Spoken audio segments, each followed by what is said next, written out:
On foreign investment sites, you understand. But how can he be missing? He's chipped. Can't you just geolocate him? They had ignored her question. Asked if they could send someone around. She had asked again, but there was nothing they could tell her. She had pictured the grey SUV parked in the driveway, the white concentric rings of the department logo, the faces behind the curtains in the street. "No, thank you," she had said. "We'll be fine." "You'll let us know if he makes contact." As if they wouldn't already know. "Of course," she had replied. When the kids are in bed, she pours wine, tries to think. She should call her mother. That's what you do when you have stressful news. But what can her mother do from up there at the farm? She'd only worry, call Mim back endlessly until there was an answer.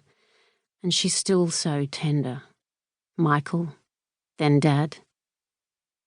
"Call Ben," she tells Omni, even though she knows what the result will be. Omni has a woman's voice, a soft, slightly clipped accent. The feedback from previous operating systems all pointed to people having a higher compliance with female voices. It was traumatic for the kids when they updated. Sam had only ever known Sarah.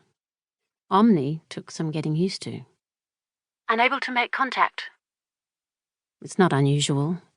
She hasn't been able to call him on site the entire time he's been gone.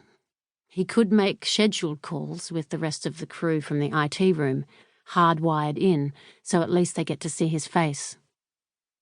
They laughed before he left about what they should and shouldn't say. It is a well-known secret what the flagged words under the department are. They can only imagine how many flagged words there are under China's security services. She thinks of the last time they spoke and realizes she can't remember the specifics. Omni called Geotech. It's the kind of company they would have laughed at together in the past. Big money. "Calling Geotech now." It's after hours, so she's not really expecting anyone to pick up. But what else can she do? She drums her fingers against the stone bench top. She leaves a message and rings off. They'll call. It will all make sense. She gulps the wine. "What the fuck, Ben? Where are you?" She puts the glass down and it clinks violently against the hard surface. Maybe he's just been delayed on the island. Her theories begin, reasonably, but as the glass empties, she imagines him with a drink in his hand, then drunk, sitting with his back against a wall in a dark lane. Then in a hotel room, where there is skin, pulled sheets, the heavy groan of illicit sex.